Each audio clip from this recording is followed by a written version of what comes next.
欢迎电视机前的观众朋友走进天津卫视的大型情感节目《爱情保卫战》。先让我们来看看今天我们情感疗愈团的老师们都是谁。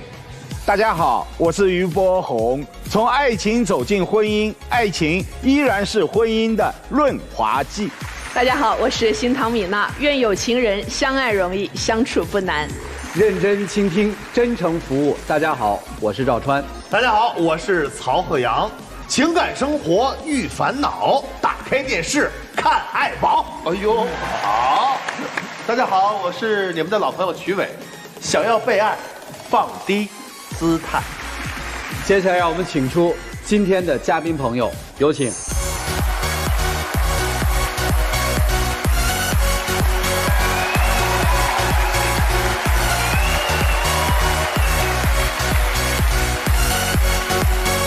本期第一对情感嘉宾，张先生，48岁，来自吉林，司机；于女士，48岁，来自吉林，家庭主妇。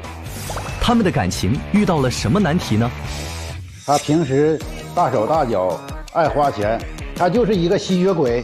他根本就不食人间烟火，一点都不懂得关心人，一点都不懂得主动。他喜欢玩手机网购，我现在后悔怎么娶了一个母老虎。他整天，你说他挣的钱不多，然后呢，他整天说我大手大脚的，说我攒不下钱，不会过日子。欢迎你们哈！今天为什么来呀？今天为什么来到这里呢？我就觉得16年的婚姻，哎呦呦呦！平静一下。就是让我太失望了。哦，失望哈！您做全职妈妈多少年？有10年吧。这么多年，我在这个家照顾孩子，照顾老人，我就觉得我没落过好，就觉得他跟之前不一样了。对这个家也不关注了，对我也不关心了。我就感觉这么多年，因为他结婚之前吧，还送过我礼物，然后呢也比较关心。但结婚之后吧，这么多年几乎没给我过生日，然后就是更别提什么，各种的节日吧，都没有。我就感觉我嫁给他这10多年当中都是劳动节。是这样吗，先生？以前是这样，但是后期我是跑大车，常年在外，我不在家，我也没有这时间跟他过生日。那是没有时间吗？那是没有心。是我们这么大岁数了，也没有那么多浪漫了。但是我觉得，他不管是送给我啥，哪怕是1块钱，哪怕是一个巧克力，是他对我的爱，是他对我的在乎。那他有一句问候吗？有句问候有啊。就是你不是在乎那1块钱的人嘛，对不对？他有一个问候在外边，我就是在乎1块钱的人啊！怎么了？我就问候一下老婆生日快乐。不行，就得有礼物是吧？对。你看，家里谁管钱呀？我管钱。16年都是这样吗？一开始不是，那个时候是他管着钱，他挣钱呢就在他手里了。后来呢，就是我婆婆嘛，然后说的，你看一个大男人怕他胡乱花，让他把钱交给媳妇儿管啊，然后这样呢，他把钱交给我。婆婆不错，所以您管钱管了多少年？我管了10年。家里是几个孩子呀？2个孩子，我女儿今年15上初2我儿子今年9岁上小学3年级。那是等于怀了儿子之后就没工作是吧？对，是。怀女儿的时候工作吗？工作，我那个时候在药店上班嘛，我一直工作到7个多月，然后我才不上班。然后女儿到多大的时候又去工作了？在我女儿1生日多的时候吧，断奶之后，然后我就做了一个小买卖，在那个学校附近做一个小吃，然后边带着我女儿，那个时候她也开车，那个时候我就想着2个人过日子不容易嘛，所以说也不能全靠男人，我也是家庭的一员，我也有义务分担这个家庭的重担。那我以前不也给你钱了吗？那是给我多少啊？是我就是要1分花1分吗？那不都是？那以前也没有挣那么多，不也一直都给你钱吗？所以实际上面，如果我们观察16年婚姻的话，大概您做全职主妇得有个11、12年、12、13年，是吧？就从有我儿子开始。所以，这个儿子的到来好像是这个婚姻的一个巨大的转折点，我的感觉，是还是不是？你看啊，再说我有了女儿，女儿很小的时候，我就出去做了一个小买卖。这个时候，妻子是非常委屈的，是要哭的。丈夫马上有一个辩解，说：“那我挣钱，我不也给你了吗？”所以说，是不是从结婚到闺女儿出生之后的这段时期，家里面还是以丈夫为主的，丈夫说了算的，钱是他拿的，钱是他管的，是这个男人在家里面是主事儿的，直到儿子的出生，有了儿子之后，婆婆站出来了，重新分配了家里的权利，我们这理解对吗？啊，对对。对他管钱有什么意见吗，先生？我以前嘛，对他还挺信任的，现在他是比较乱花钱，成天大手大脚的，见什么东西都扔。我家的沙发我没有在家，他就给扔了。朋友给我的那个沙发垫子也都给扔了。不是，首先我澄清一下啊，他说的那个扔的沙发，那个沙发呢，因为就是孩子小的时候蹦塌了。然后那个是一个躺椅，它那个占地方、占空间，没有孩子的玩的空间，所以说是他没在家的时候，我把那沙发垫子还挺沉的呢，我给他就是是扔了。那你家里来人怎么坐哪儿啊？那来人那坐哪儿？那不还有沙发？我也没全扔了，那家里边还有凳子呢吗？其实我觉得扔个沙发、扔个凳子其实并不重要。是不是先生觉得妻子钱没管好啊？对。大概一个月您的收入是多少？以前4、5千，没有工资没有增高，现在就是8、9千块钱。这些钱全部交给妻子是吧？以前交，现在没有。现在我发现他就是这个钱不对劲儿。所谓的不对劲是指什么？全部花光了是吗？对，因为我常年这个腰疼和颈椎病，我朝他要钱，完了他没有。完了，我最近我想换一台那个小车，家庭用车。我那车已经10多年了，就想换一台车，朝他要也没有。我觉得这个钱就是不翼而飞了。不当家不知柴米贵，是不是？那你说孩子老人的花钱的地方多，然后他呢认为说的交给我这个钱了。这个钱呢，我花到哪儿了？那我不能我花1分我都记上1分，是吧？我也没说今天下饭店，明天聚会。你就告诉我们钱支向哪儿了？钱去向就是给孩子花了，都花到孩子身上了。家里没存款吗？没有存款。他刚才说不翼而飞，这是要有依据的。你自己评估一下自己败家吗？我觉得我不败家。不是，先生，你认为家里应该有多少钱？然后突然呢，1分钱没有了，你认为有多少钱？我认为得有几万块钱吧，因为我这个十年之间，我月给他5000吧。那你觉得这5000支给他之后，能攒下多少呢？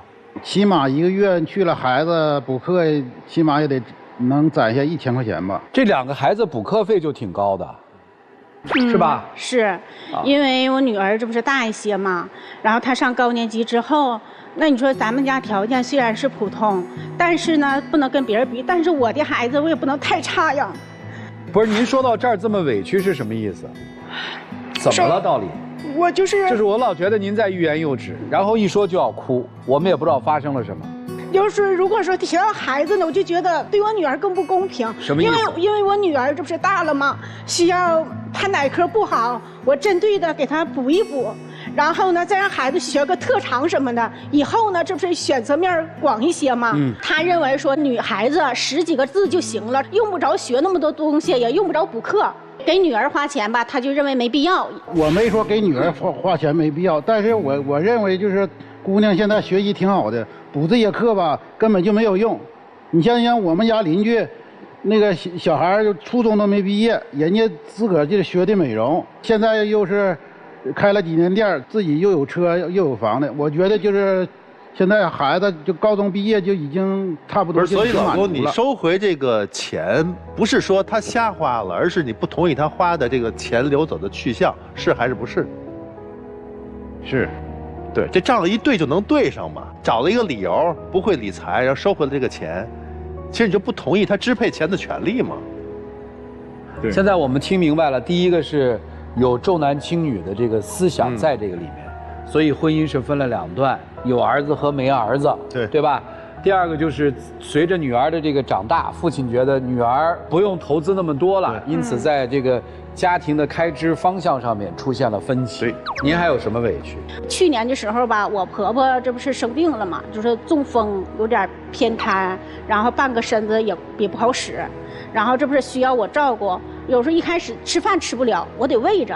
然后呢，还得带她去做各种理疗啊，去各种的治疗什么的了。我带她去。还说治疗，我听大哥说那个理疗，根本就是3天打鱼2天晒网的，人家主要是针灸得按疗程那个算，你根本就没伺候好。他哥因为不管也不出力也不出钱，然后我在这边照顾的同时呢，他们在背后嚼舌根，说我没照顾好老人才生的病，说这个让我真的我就觉得特别委屈。我问一下先生啊，您这个哥哥结婚了吗？结婚了。您有嫂子吗？有。为什么他们不照顾你娘啊？因为这个我们家农村吧分了点地，这个地吧就归我了，啊，所以说完了老人就一直我抚养。哦，明白了，这是一个约定俗成是吧？对，谁拿财产对商量好谁养老。这个中国农村还真是这样，我把老人的东西都给了你，那你就养老人呗。所以他们挑理，你也就觉得是你妻子做的不好，是吧？对。但是他说地钱归我们了，2晌地租出去，每年就是1万多块钱，2万来块钱这样。这个地虽然归我了，老人我也照顾了，我也伺候了，但这个地钱我一分我也没看着，我不知道这个地钱去哪儿了。这个丈夫要说清楚啊，钱去哪儿了？这是我母亲吧，给我们结婚时候就是欠了不少债，头几年吧，把这个就是收租的钱都还的饥荒，就到临近这几年吧，有点钱，但是不太多。钱去哪儿了？钱就是还饥荒了，还16年，不是还饥荒，你不还现在剩点了吗？现在剩点就是剩点吧。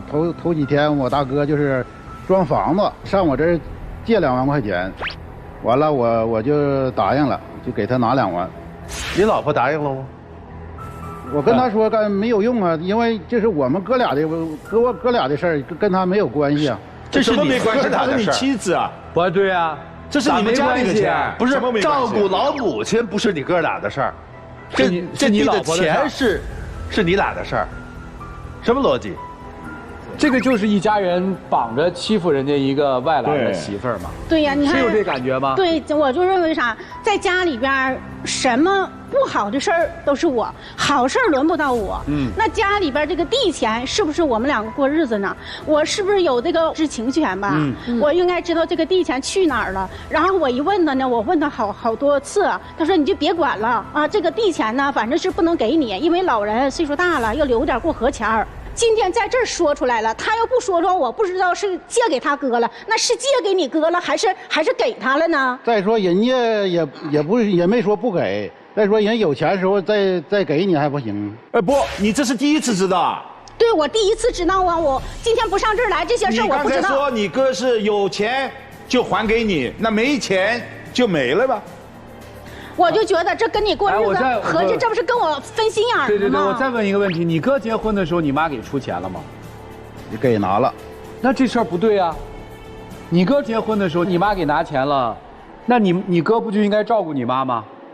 就是以前他是老大嘛。对啊，他是老大呀，你是老二啊。你要讲风俗的话，是不是应该他也养啊？对啊。那凭什么就你养啊？那时候我父亲还活着，所以我觉得有点欺负人。有点欺负人，咱们接着再往下听吧，难怪委屈呢。就是过完年的时候吧，我儿子这不生病了吗？看那时候我手里边真没钱，刚给他们孩子交完各种兴趣班的钱。我婆婆在家，我说妈呀，你给我拿500块钱，我带孩子去检查一下，看看到底是啥，检查一下就放心了嘛，是不是？但是我婆婆就说呢，我这么大岁数了，我又不挣钱，我上哪儿给你们拿钱的呀？我说妈，你有钱你就当借我了还不行吗？过2天我还给你。然后我婆婆就说，我不管，你们能养呢，你们就能管，你们不能管的话，反正我是没钱，那我得找他呀，毕竟他是一家之主啊，是不是啊？那我没有找他，我就给他打电话，然后我说那个老公，你看儿子发烧了，想带他去看看，但我手里没钱，你给我转500块钱呢。然后他直接就说你成天你钱的，你除了钱你就没有别的了，是不是啊？我没有钱，我也没个时间，然后你自己爱咋地，就把电话给挂了。挂了之后，那你说儿子是我生的。我不能看着我儿子生病不管，他他当爹的不管，那我得管呢。我没办法了，我朝我朋友借了500块钱，我去给我儿子看的病。所以说，就这个事儿真的让我心里边我特别不舒服，我就觉得我特别委屈。我在这个家我付出这么多了，我一点地位都没有。好，先生，你就是儿子生病问你要500块钱，你还在那儿计较，为什么不给他呢？因为我觉得家里不是这个不符合逻辑，那是你儿子吗？不是闺女这个不给花钱补习班，那重男轻女咱可以对，解释。就但这儿子不是你儿子吗？他看病啊，你在那儿计较什么呢？这会儿还跟媳妇儿说，我的钱给你，那不是现在就救命钱吗？对啊，儿子是亲生的吧？就不信任呗，就笃定你那儿有钱。这就特别像那个离异夫妻说怎么着，然后拿孩子置气，那不是我儿子，笃定你那儿肯定有钱。咱们这样，对，说来说去说的全是钱。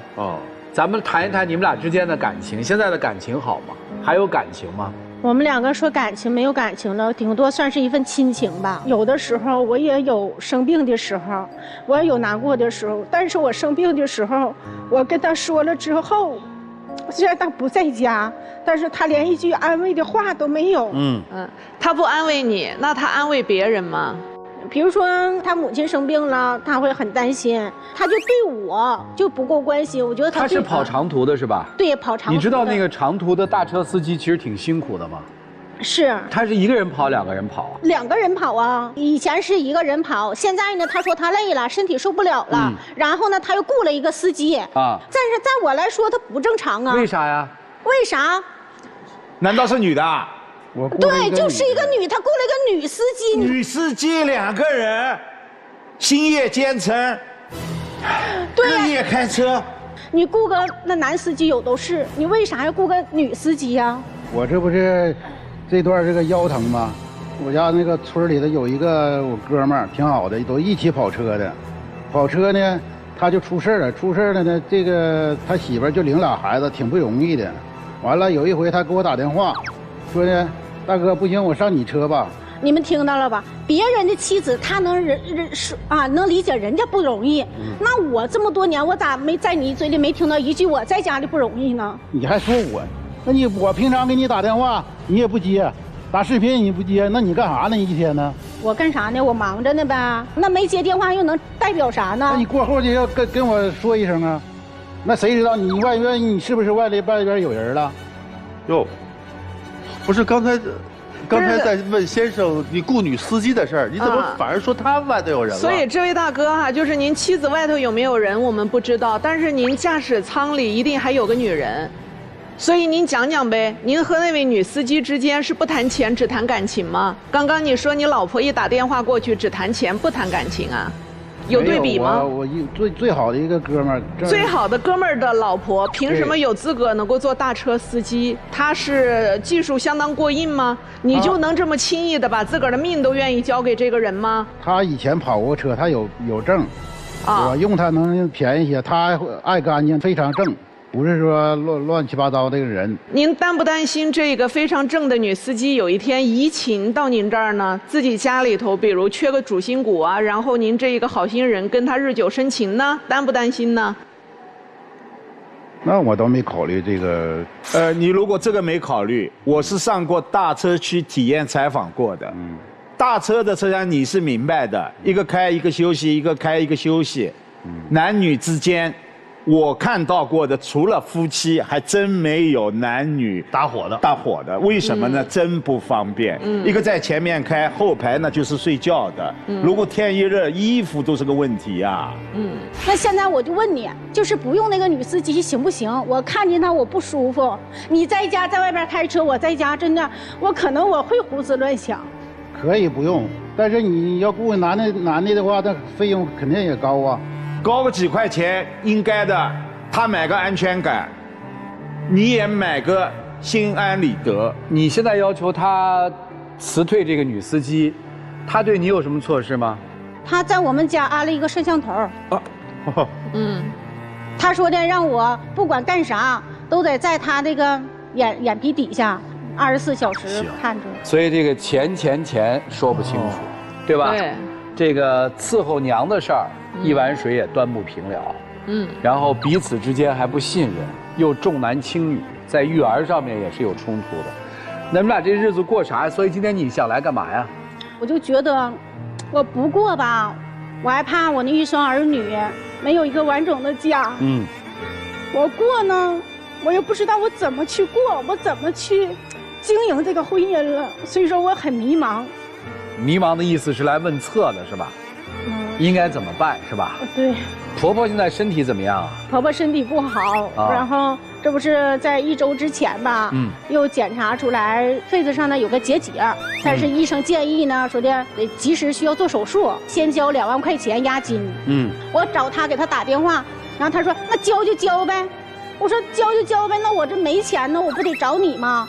然后他说的，你总没钱，我给你那些钱呢，你咋就没钱？你啥意思？你没钱，你是没钱呢？你还是说不愿意给我妈看病啊？因为我月给他打钱，我就怀疑他就是钱就是问他那个花，他就没有了，就是没有影了。对啊，就咱们按您的逻辑来，就是他这个钱乱花掉了，他没有这个钱了。那现在你作为这个母亲的儿子，作为儿子的爹，他们俩生病为啥不给钱？因为我现在手里也没有钱，你看我大车吧。除了给他的开销，我在那个得留点自己这个留点过路费什么的。咱这位兄弟哈，以前你给老婆钱，从来没想过我老婆要的是多还是少。为什么现在你觉得我每个月给老婆5000，她应该花不完？是谁给你扇了这个风，点了这个火，告诉你一个女人带2个小孩花不了多少钱？是谁告诉你的？因为是你的大车女搭档告诉你的，因此你觉得你老婆不应该花走那么多钱，对吗？不然你不会这2年才开始查她的账。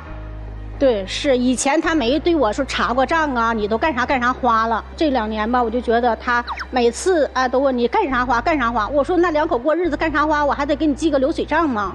哎呀，这日子过成这样没啥意思了啊！所以说，因为这件事儿吧，就是我婆婆生病这样，我说，因为我婆婆她不有地钱嘛，每个月她还要给婆婆3000块钱攒着嘛。那你说现在我说的这个时候，我说我婆婆，我说要不然妈你把那钱取出来交2万块钱先交上，回头我们有钱再给你也行。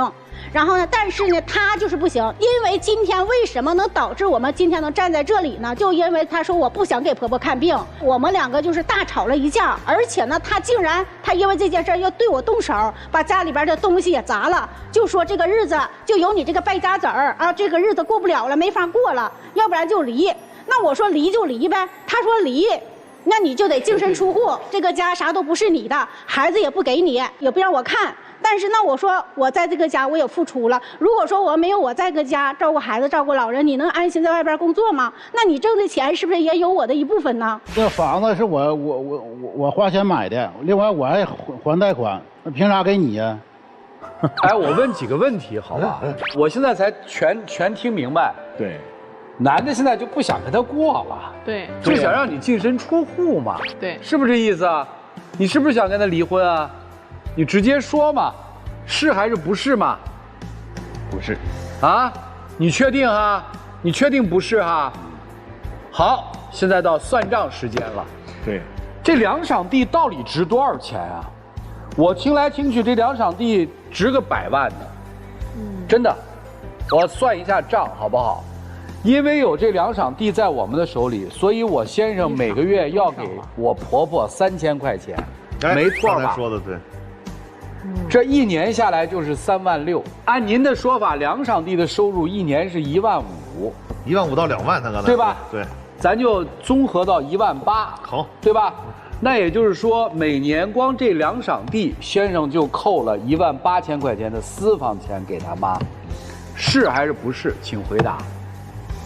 不是，以前没有这么。所以特别有意思在于什么地方？就是这个男人这些年来，女人花的是明面的账，对，对吧？问题就我每个月给你固定多少钱，对，而男人到底挣了多少钱，存了多少钱，你的钱去哪儿了，没有人知道，是还是不是？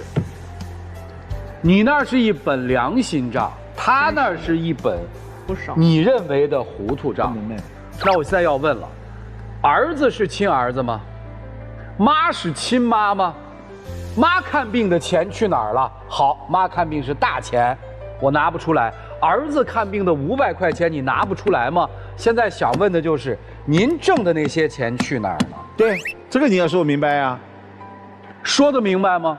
这是婚内共同财产，说得明白吗？而且不是找事儿啊，你有钱借给你哥，没钱给老太太看病，给孩子看病，这个事儿特别奇怪。对，我其实挺费解的。所以你媳妇儿跟他问了一句话，问得特好嘛，就是那是你搭档的妻子，对外人你都有恻隐之心，你善良，怎么对自己有血缘关系的娘和有血缘关系的儿子那么的冷漠呢？你只有一句话，我给你的钱你花哪儿了？对，所以我这个逻辑我搞不清楚。不是，人是可以善良的，帮助别人也是可以，有能力的情况下。但是现在是对等情况下，她也是一个女的带俩孩子，你媳妇儿也是一个女的带俩孩子，你天天跑大车，你不在家的情况下，等于人家也是一个人在家，而且她比她还多照顾一婆婆。换位思考，那你媳妇儿应该比那边更难过呀。所以这个日子您还想过吗？刚才你妻子说了啊，离婚之后房子不给，对吧？房子是你的，孩子怎么？孩子这些都不重要，你妈怎么办？现在你生活里头最大的包袱是你妈，你眼前不想离这个婚，也是因为你的老婆还能替你照顾你妈。对呀，一旦你的妈妈百年了，你这个老婆在你的生活里头才叫做一无用处。所以现在就问你，离这个婚，你妈怎么办？谁照顾你妈妈？是可以送到你哥那儿去吗？还是你不跑车了，回来照顾她？那就得去别的地方，去养老的地方呗。想好了，送养老院。妈妈去养老院1个月多少钱？1月得3000吧。哦，好，这个价格已经了解了，这个要3000。2个孩子也归你了，对吧？2个孩子的学费什么的，你就是9年义务教育也需要午餐费啊、书本费啊、校服费啊，对吧？1个月要多少钱？对，我没算过。孩子还要吃饭，我就问你嘛，妈妈去养老院了，孩子归你了，离了婚了，你每个月的开支是变大了还是变小了？你算一下账嘛。变大了。所以眼下你不愿意跟自己的老婆离婚，是不是就是从这个经济适用上考虑的嘛？对。对，你对老婆没有一点怜爱之意了吗？因为我觉得他就是花钱太那个。你自己刚刚都算完了账，叫做没有这个女人，我每个月的开支将会更多。所以这个女人哪怕每个月花光了我给她的5000，她都在替我省钱了。我不让你念在夫妻情分上，我让你从钱上感激和念个好，你都感激不了啊！我无话可说。还有，来干嘛呀？这个婚离不起是吧？是我离不起，哈，因为有孩子，我想给孩子一个完整的家，所以说到这儿来你都没有听明白，是他离不起这个婚。行了，老师们，确实，如果夫妻感情破裂到离婚的时候，只是算经济账，这说明你们的婚姻本身已经过得很悲哀。你刚才指责妻子大手大脚，钱不翼而飞。刚才大家把这笔账算得清清楚楚，哪怕他要乱花钱，也是只是一个零头。他真的攒不下钱，恰恰是你现在以此为由把钱捏在手里，这才是不翼而飞。你自己心里明白，你的钱用到哪里去了？这个妻子是有知情权的。在这样的一种状况下，我们看不到夫妻之间的信任。妻子确实有很多可能做的不对不好，但是就像他说的，每个节日他都是劳动节，还换不来丈夫一个生日的问候。你说一个女人委不委屈？多想想她的不容易，多想想她的好，我想你可能会改变自己很多的看法和想法。所以今天的主动权在您手里，这个家要不要了？这段婚姻要不要了？我现在就先当兄弟您是误入歧途，被一个人一天到晚吹着一些风，吹的首先我对妻子的品行不相信了，要在家装摄像头；其次我对妻子每个月花那么多钱，我觉得用不完，这个女人一定败家，因为老有一个人跟我讲在家花不了那么多钱的，经不起一个人3番5次天天在耳边这么说呀。说着说着把原本夫妻同心的给说的夫妻分开了。当你对妻子心里有了猜忌和不把自己妻子当成自己人的时候，你的生活完蛋了。同时，我也不觉得你是一个讲义气的人。当你口口声声说我照顾那个女司机主要是因为她便宜，那你把兄弟放哪儿去了？我照顾兄弟的老婆上来一起跑车，居然是为了廉价的剥削她。女司机就不是司机了吗？女司机付出的劳动跟男司机一样的，凭什么不能同工同酬？凭什么熟人就要被你宰熟？所以你所谓的以照顾熟人为理由是托词，所谓的以薪资便宜为理由，实在看出你的人性不咋地。所以这一点我们再放到一边去，请你的妻子下定决心跟他离个婚，因为离个婚之后，你将会得到的还有他这么多年来一直还的房贷的1/2。所以不只是这一套房子你有一半，还有房贷所有他归还的1/2，其他的可能地你是分不走的，这一些你找律师吧。总之你会发现，离婚之后你经济自由成了小富婆，而你的这一位丈夫将可以跟给他吹风的那位女士一起讨论，怎么样可以用5000块钱完成老人在养老院和2个孩子的长大。希望到那个时候他自己觉得钱精华。我说完了。我这人不是特别爱抠字眼儿，但是我老能听见一些奇怪的这个东西啊。就是刚才他说了，如果离婚的话，房子不可能给你，对吧？说过吧？孩子也不可能给你。那他这么斤斤计较钱的问题上，他连他妈有病，连儿子有病，女儿上补习班，他都能合理的规避掉个人情绪，大家共情的东西，就坚持说你应该手头有钱。他已经到这个抠到这个程度的情况下，他能让孩子也不给你，这就是很值得深思。如果他兜里要没有钱，他不会这么硬气，那孩子肯定给不了你，所以他兜里肯定有钱。如果他真的觉得你花的多了，养孩子是个负担，养老太太是个负担，就应该是咱俩离婚，孩子归你啊，你当妈的你应该掏钱去养，你兜里肯定有钱。他应该是跟之前的理论是一样的，但是现在反之，孩子不可能给你，房子也不可能分你，就是意思只要你走了，我这边该有什么有什么，我日子该过过，所以这个一定要考虑好。这是我的补充。好，我说完了。我听到2个字儿，就是冷漠。冷漠的人不配拥有感情，他只配孤家寡人。我相信你跟他分开之后，他也断然不会跟那个女司机在一起。他连自己亲生的孩子都不管不顾，他怎么可以帮别人去照看别人的孩子呢？不可能。他最在意的只有他自己，这一点连他的母亲都知道。为什么他母亲要让他把钱交给你管？因为他母亲已经发现他的钱在乱花，他在为了自己的私欲在挥霍，花到哪里去不用细说，没有花正当，没有花在这个家里，没有花在婚姻里，这就是事实。离开他你能获得很多，刚才几位老师都已经说了，而你跟他在一起，你只能失去很多。某一天你的所有的价值都被他榨干之后，他会主动的跟你分开，而那会儿你未必能得到比现在还多。孩子教育的不错，女儿很懂事，但在孩子教育里面有他吗？没有。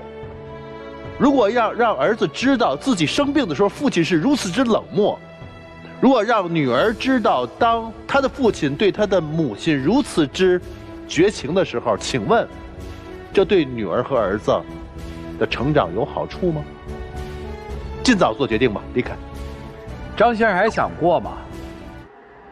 张先生，咱说实话，其实他付出了很多，我其实心里也想跟他过的，但是他老就闹，我这次就是想跟他就是因为有孩子嘛，还有母亲，我还是想你别委屈自己。其实挺有意思的啊，就是为什么一直在问呢，一直在算账，因为其实这个冲突就是来自于钱，对吧？我看了一下年龄哈，就是48岁，正是最焦虑的时候，还能挣多少钱？还能挣几年钱，是吧？有这焦虑吧？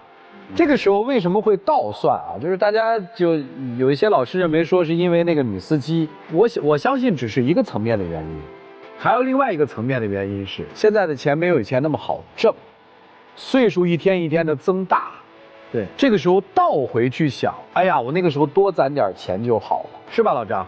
所以才会有这个算。但是如果你的人生总是往后算计的话，你的人生没有办法继续了，你得往前算。云女士，我其实也想跟你说几句啊，就我们今天更多的听到的是你的委屈，对吧？但是呢，有多少是被放大的，您自己心里应该清楚。您在嫁给他之前已经是一个药店的店长了，对吧？对，就是你是有一定的经营能力的人，或者叫运营能力的人，或者叫管理能力的人，对吧？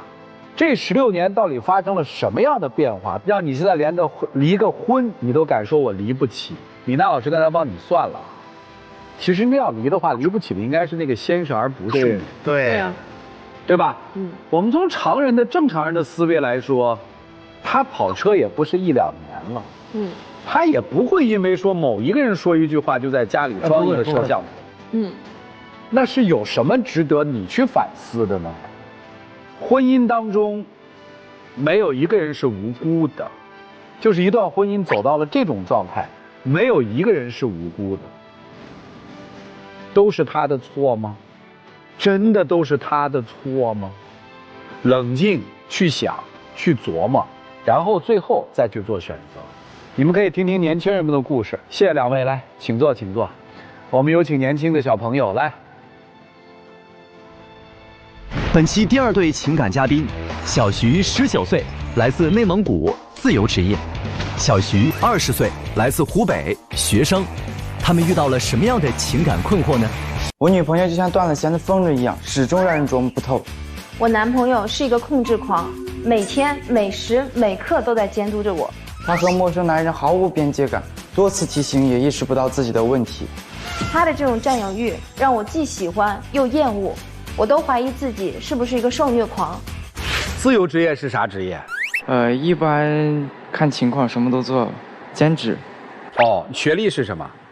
现在是初中。初中学历？对，因为我高中某些原因辍学了。姑娘。我现在是快大4了。我不是学历歧视，一个大学的在校生，一个初中的男生，你不介意吧？不介意。啊，咋认识的？刚开始的时候，他是当时做一个销售的地推，他需要帮人擦鞋子来检验他那个产品比较有效嘛。我就看到他，觉得他跟一般的地推人员不一样，眼神比较澄澈，气质也比较好。我就跟他说，或许他不应该做这样的工作，他应该继续上学去读书，或者是做直播，总之就不要那么辛苦。因为我缠着他说话嘛，然后不想买他的东西，又不想让他没有了提成，我就准备把这几10块，然后扫码给他。但是他非要加我的微信，然后我就在微信上给他了一个礼品卡。本来想这个事儿就过去了，但是他以后每天都找我聊天，我忽然发现他感觉比较敏锐，所以我也就当时接受了他。但是因为我很小嘛，所以我不会太考虑很多。我本来就以为是一段露水姻缘。叫什么？露水姻缘？对，就是谈不下去了就分手的这种关系。好。这现在呢，露水了多久了？其实是在一起3天之后就改变了啊，因为他做了一个很重要的决定。什么决定？他当时地推虽然是个销售，但是他能够赚到7-8千块钱，也是不错了。但是他在一起第3天，我们没有见面的时候，他就告诉我说，他为了我辞了工作，因为他老板非常的严厉，说必须要删掉我，否则就开除他，因为我是他的顾客嘛。但是他死活不同意，也没有跟我商量。就直接辞了工作，连就是好几万的年终奖都不要了啊！然后也没找到下一份工作，当时也没有存款，因为毁了合约，还欠了老板几千块钱，这些都没有管，就过来找我。本来是我挺感动的，但是接下来的40天内，他都没有找到工作，就凭借着爸妈给他那点钱，还有我的一点存款，然后才把他安置了下来。今天为什么来？我就觉得他有的时候对我的要求过分的严厉，而且不是很听我的沟通。我们每一次在一起之后，他都会花很长的时间来查看我的手机。在一起之后，我才知道他其实有很多的异性朋友。我这边就是认为男女之间没有纯友谊嘛。然后当时吧，我就其实很抵制这个，我就跟他说要删掉。然后他当时确实删掉了，后面才知道他是很不情愿的。删掉过后3个月左右吧，他的那个一位异性朋友给他打了电话，但是他没有接，他选择是偷偷的把他的 QQ 加了回来，并且打了很长时间的语音。发现这件事情，我去质问他的时候，他说既然发现了，那就这样吧。然后那一次导致我们真正的第一次分手。然后我就觉得其实他可能不是很在意我吧。他在意这个朋友的原因，是因为这个朋友曾经有问过我关于那方面的问题，但是我是很好的去回绝了他，所以其实没什么。然后我跟我朋友打语音，这是多年来的习惯，也实际上代表不了什么。他一开始就要求说要删掉他们，其实我觉得很不通人情。我也理解他可能没有安全感，所以我还是照做了，但是我心里特别的难受，就是一直头发都掉了好多。直到我朋友也很伤心之后，我才加他回来给他解释的。他是让你删除所有的异性朋友，还是让你删除曾经追求过你的异性朋友？包括曾经追求过我的那是一个，还有一起之前在清吧然后聊天的朋友，几乎就是朋友圈列表里会跟我说3句话以上的人。但是他看不出来，其实那些人对他都是有意思的。对他有意思，肯定是有意思。对。他看得出来，不意味着他们就一定会有意思。对，对吧？是吧，女生？对，我觉得可以调节，何况都是多年的朋友。我在意这个，还是觉得他给我的安全感很不足。因为有时候我让他发一些朋友圈吧，就是发一些我们的合照之类，他都不愿意。有些像什么7夕节啊、情人节啊，都要我去强迫发，发完之后他也会找各种理由删掉。因为我可能树敌有一点多，我之前有发过正脸嘛，然后就会被发现，过几天之后出现在了违法网站上。我之前有发过自己的行踪，结果果然确实被跟踪了。然后我之前可能比较大条，然后炫耀的比较多，然后外面风言风语也会很多，所以我其实不是很喜欢去暴露自己的任何信息，尤其是这种去秀恩爱的信息。我觉得会让朋友圈的众多陌生人感到不爽。朋友圈不是朋友圈，怎么会众多陌生人？是吧？对，因为工作方面还有学习方面加的人比较多吧。但是我跟他之间的，你在做什么工作呀？兼职？有客服，比较简单客服，还有家教，还有陪读。他还是我觉得和陌生男人的边界感比较不清晰。咋理解？就像，我们一开始有一次去兼职的时候。第1天，然后因为是分为外面跟里面，他在外面是有个唱歌的地方，然后他其实很想去唱歌，然后让他去跟老板说，然后去找那个老板的时候吧，他就贴人家特别近，就是都快亲上那种地步。然后我回来我质问他，我问他，然后他虽然说第1天跟我说的是，他听不清，但是第2天又出现了类似的情况，老板他要拿他身后面桌子上的一个东西。然后就径直的冲他走过去嘛，贴他特别近，他就不躲开，然后就直勾勾的看着人家。包括后面还有一次，他去实习当化妆师，因为是拍电影嘛，然后给那2个男演员化妆。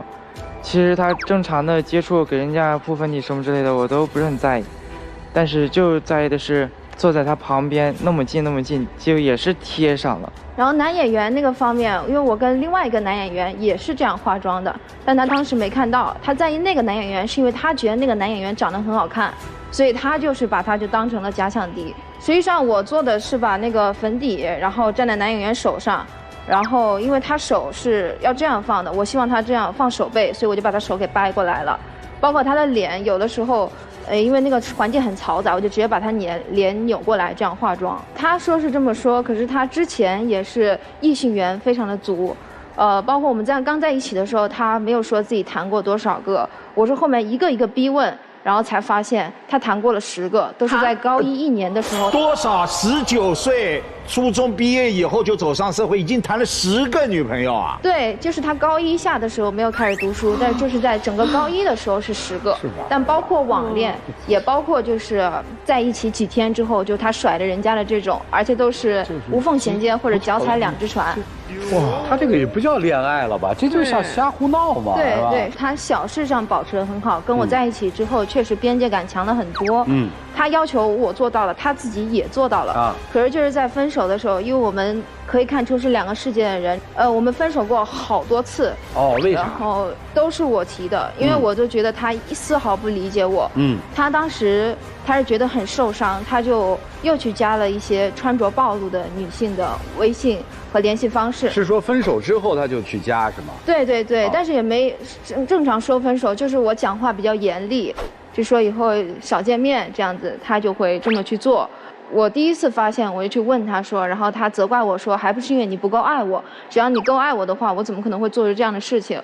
然后我就觉得他其实上理智这个方面特别的少，对我的依赖特别的重。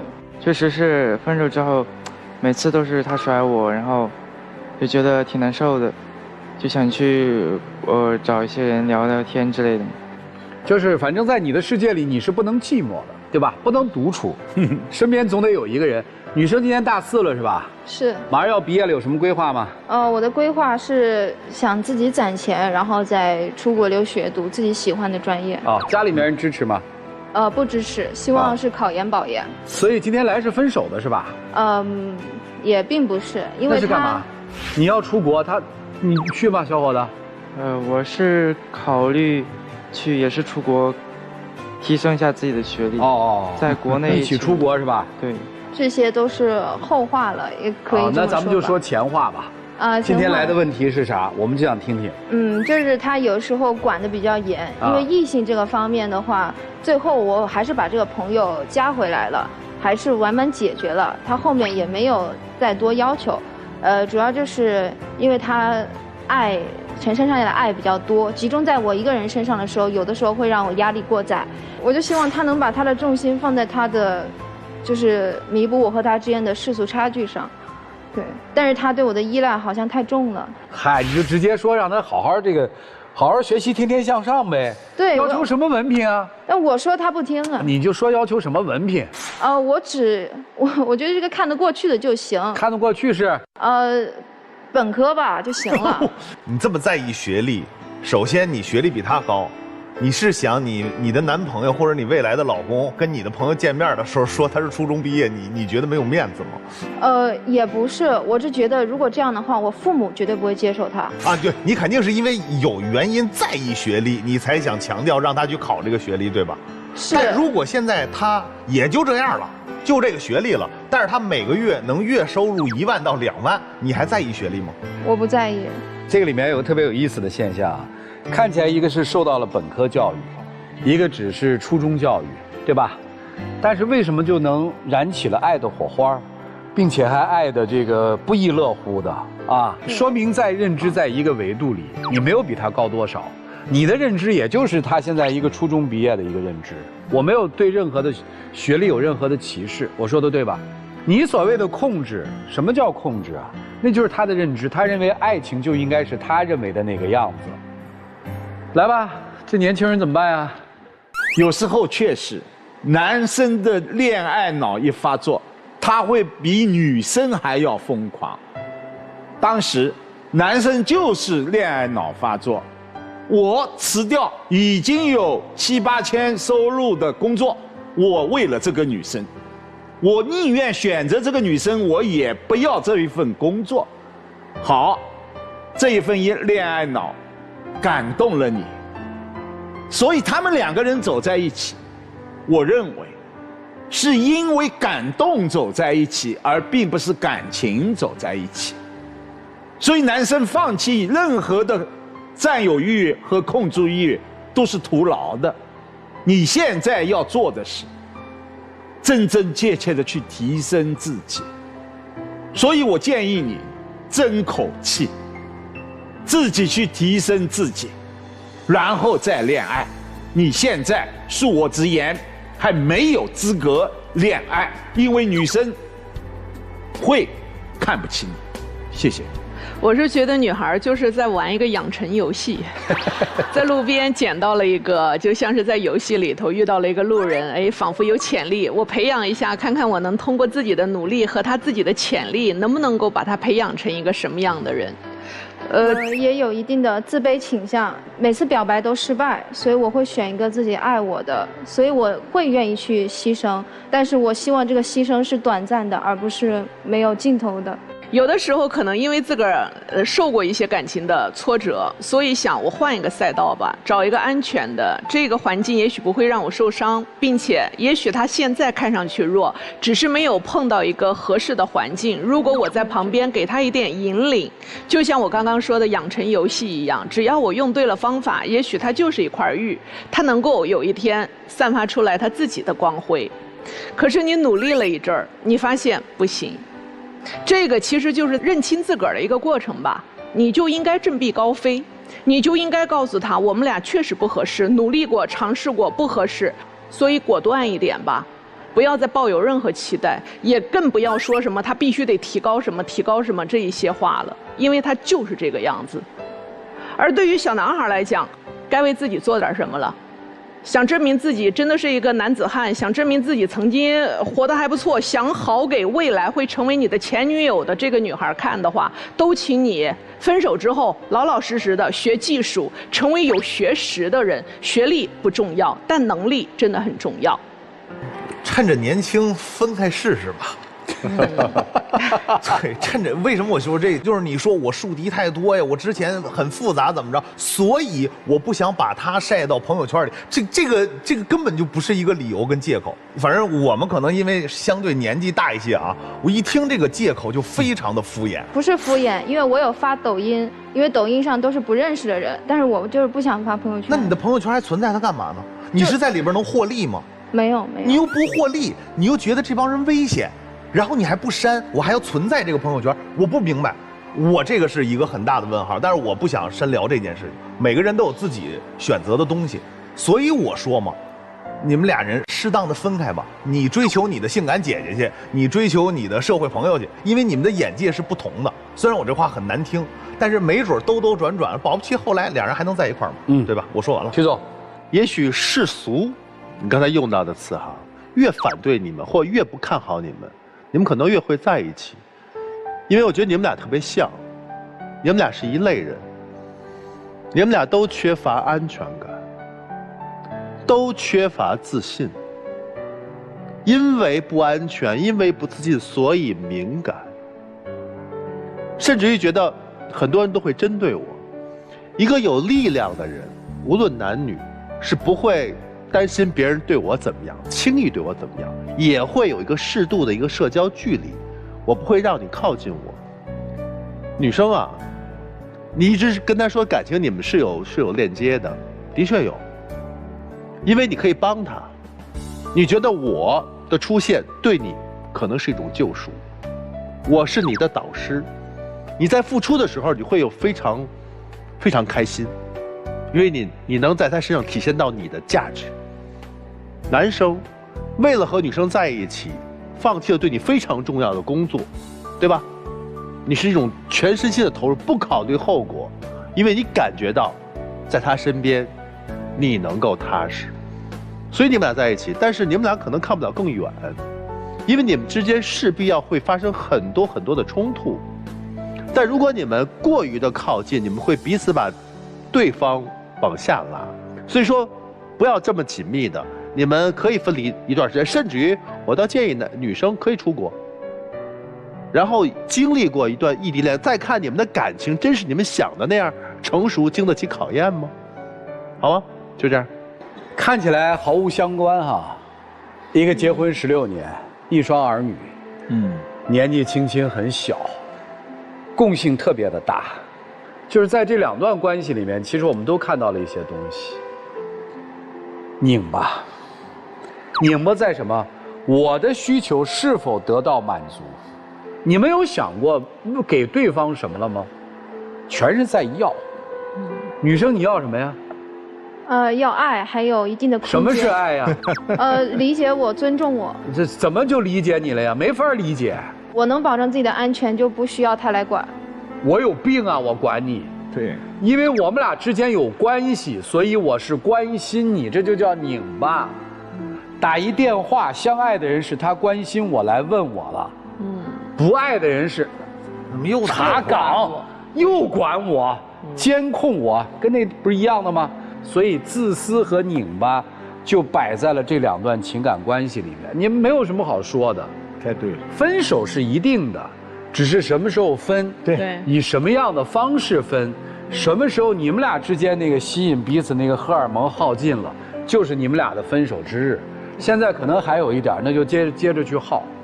行了，谢谢2对嘉宾啊，希望我们的话，你们之间自己的话，能给你们带来一些启示，好吗？来，请回，考虑一下怎么去做选择，好吗？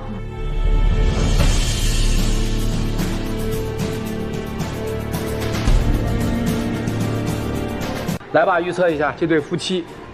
这个还真很难预测。我觉得简单。我从内心来说是希望他们出来，但是今天丈夫凝重的表情，我认为选肯定出来。米娜老师，他们的未来估计是出来貌合神离的艰难相守。你都预测未来了，超纲了啊，学会抢答了。曹老师啊，出来，出来。曲总肯定出来。来看看他们自己的选择是怎样的，请开门。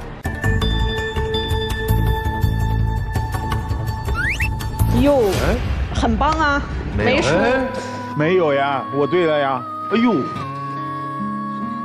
很棒。没有呀，这意外，因为厉害这个丈夫自始至终那个凝重的表情，他一直在挣扎的结果肯定不出来呀。都在算，我猜是妻子做的决定，丈夫做的决定。这个里面就是都在算嘛，算我得到了多少。对，好了，祝他们能够选择正确的人生方向，获得自己想要的幸福。电视机前的观众朋友，我们节目的唯一官方报名热线是02-236-06301，情感困惑的观众可以来电报名，不收取任何的费用，小心被骗。接下来我们预测一下这对小情侣，这个我觉得才难预测。